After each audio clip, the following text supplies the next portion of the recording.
Hello friend, welcome guys. मैं आज आपको दिखाने वाला हूँ हॉस्पिटल संबंधी फुल फॉर्म। यानी हॉस्पिटल में यूज़ होने वाले वर्ड की कुछ क्या होती है, फुल फॉर्म होती है। जैसे कि हम फर्स्ट में आते हैं, पहले क्या होता है आपने लिखा देखा होगा ओपीडी, यानी कि आउटडोर पेशेंट डिपार्टमेंट। क्या होता है कि जो पेशेंट आते हैं चले जाते हैं उनको हम ओपीडी देते हैं। डॉक्टर चैम्बर के बाहर भी ओपीडी लिखा देखा होगा।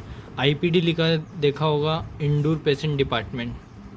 इंडोर का मतलब क्या होता है, जो एडमिट जो पेशेंट होते हैं यानी कि हॉस्पिटल में जो स्टे जो पेशेंट होते हैं उनको इंडोर पेशेंट डिपार्टमेंट बोलते हैं। उस डिपार्टमेंट को आरएक्स यदि डॉक्टर लिखते हैं तो उसका मतलब होता है ट्रीटमेंट, यानी दवाई लिखने से पहले डॉक्टर के लिखते हैं आरएक्स लिखते हैं। अब इसके साथ हम नेक्स्ट आगे बढ़ते हैं। उसमें लिखा होगा देखा होगा आपने किसी प्रिस्क्रिप्शन में एचएक्स यानी कि डॉक्टर पर्चे पे एचएक्स लिखा देखा होगा, यानी कि हिस्ट्री। हिस्ट्री यानी कि मरीज की बीमारी के बारे में जानकारी, यानी पेशेंट की क्या हिस्ट्री है क्या नहीं, वो उसको लिखते हैं तो एच लिखते हैं। शॉर्ट फॉर्म में ये। और डी एक्स यानी कि डायग्नोस्टिक होती है, डायग्नोसिस होती है यानी कि मरीज के टेस्ट के बारे में लिखना, ये मरीज के बारे में क्या बीमारी है क्या नहीं उसके बारे में। क्यूडी यानी आपको डॉक्टर का लिखा देखा होगा, दवाई के सामने क्यूडी लिखा हुआ देखा तो एवरी डे लेना है, यानी कि दवाई को रोज़ लेना है। इसके साथ हम आगे बढ़ते हैं। क्यूओडी यानी कि एवरी अदर डे, एक दिन छोड़कर दवाई को लेना है। इसके साथ हम नेक्स्ट आगे बढ़ते हैं। क्यू एच यानी कि एवरी आवर, यानी कि हर घंटे लेना है। यानी ग्लूकोज पाउडर हुआ जैसे कि उसको हर घंटे लेना है, घंटे में कितनी बार लेना है, यानी कि हर घंटे लेना है। इसके साथ हम आगे बढ़ते हैं। एस यानी कि आपने लिखा देखा होगा, एस यानी कि विदाउट। विदाउट दवाई किसके बिना लेना है, यानी कि पानी के बिना लेना है, दूध के बिना लेना है, इसके बिना लेना है। सी यानी कि विथ, दवाई किसके साथ लेना है, यानी कि विथ यानी कि किसी के साथ विथ लिखा रहता है कि दवाई दूध के साथ लेना है, किसके साथ लेना है। इसी के साथ हम नेक्स्ट आगे बढ़ते हैं। एसओएस, एसओएस लिखा देखा होगा आपने, तो इफ़ नीड यानी कि जब ज़रूरत हो तो लिखते हैं। बहुत सारी टेबलेट के सामने लिखा देखा होगा आपने, एसओएस लिखा रहता है। तो जब आपको ज़रूरत रहती है तो ही वही दवाई को लेना है, नहीं तो नहीं लेना है अदरवाइज़।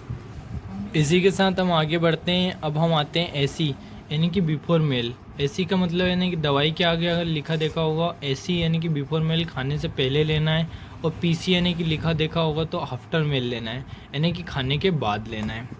बीआईडी, बीआईडी अगर लिखा देखा होगा ट्यूसडे लेना है, यानी कि दवाई को दिन में 2 बार लेना है। टीआईडी लिखा होगा टीआईडी लिखा देखा होगा तो आपने दवाई को 3 बार लेना है, यानी कि 3 टाइम एक दिन में। क्यूआईडी लिखा होगा, क्यूआईडी लिखा रहता है तो 4 टाइम, दवाई को दिन में कितनी बार लेना है, 4 बार लेना है, यानी कि 4 टाइम।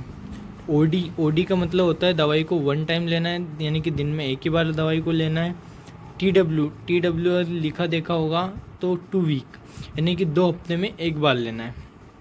यानी कि सिरप होती है, बहुत सारी मल्टीविटामिन की सिरप होती है, विटामिन डी की सिरप होती है, उनको हम क्या लेते हैं, हफ्ते में एक बार लेते हैं, 2 बार लेते हैं। तो टीडब्ल्यू लिखा रहता है तो 2 वीक में एक ही बार लेना है। क्यू, एस क्यू लिखा है, एस क्यू अगर लिखा रहता है सबक्यूटेनियस इंजेक्शन लगता है। इंजेक्शन के टाइप्स होते हैं, अलग अलग प्रकार के इंजेक्शन होते हैं, तो एस क्यू यानी कि सबक्यूटेनियस इंजेक्शन होता है या सबक्यूटेनियस में लगता है। और आईडी होता है तो इंटरडर्मल होता है, इंटरडर्मल इंजेक्शन होता है। ये इंजेक्शन क्या है, इंटरडर्मल परत में लगता है।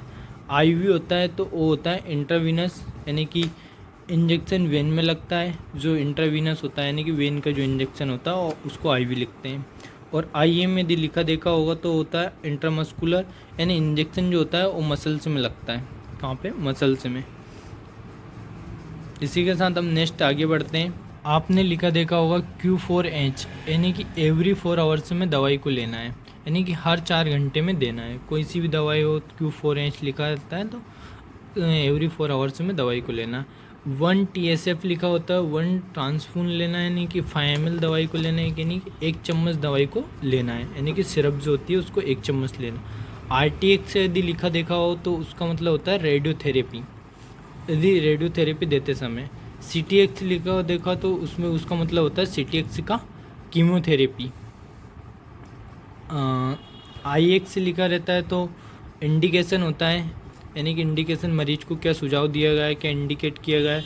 CX का मतलब होता है कॉम्प्लिकेशन, मरीज को क्या दिक्कत है, क्या कॉम्प्लिकेशन आ रहा है उसको। BX का मतलब होता है बायोप्सी, यानी कि मरीज की बायोप्सी करते समय। आईसीयू यानी कि अब कुछ हम फुल फॉर्म पे आ जाते हैं। आईसीयू की जो हॉस्पिटल में आपने अलग अलग डिपार्टमेंट में लिखा देखा होगा, आईसीयू लिखा देखा होगा, ये उसका मतलब होता है इंटेंसिव केयर यूनिट होता है आईसीयू का मतलब। इसी के साथ हम आगे बढ़ते हैं। बीएचसी बायोप्सी हो गया, आईसीयू इंटेंसिव केयर यूनिट होता है, यानी कि आईसीयू की फुल फॉर्म होती है इंटेंसिव केयर यूनिट। उसी के साथ हम आगे बढ़ते हैं। एसआईसीयू जो होता है, एसआईसीयू का मतलब होता है सर्जिकल इंटेंसिव केयर यूनिट होता है। इसके साथ हम एमआईसीयू पे जाते हैं तो मेडिकल इंटेंसिव केयर यूनिट होता है। उसके साथ हम आगे बढ़ते हैं एनआईसीयू, यानी कि न्यूबॉर्न जो होते हैं, न्यूबॉर्न बेबी होते हैं, उनकी इंटेंसिव केयर यूनिट होती है। सीसीयू होता है, क्रिटिकल केयर यूनिट होती है। अब इसी के साथ हम और आगे बढ़ते हैं तो हम कुछ और फुल फॉर्म है हमारे पास, उनके बारे में बताते हैं। एससीवी होती है, हाई केयर यूनिट होती है। उसके बाद में यूएसजी जो लिखा देखा हो तो यूएसजी का होता है अल्ट्रासोनोग्राफी होता है। ईसीजी आपने देखा हो तो ईसीजी इलेक्ट्रोकार्डियोग्राफी होता है। उसके साथ में आईसीसीयू होता है, इंटेंसिव कोरोनरी केयर यूनिट होता है। Thank you friend watching my video.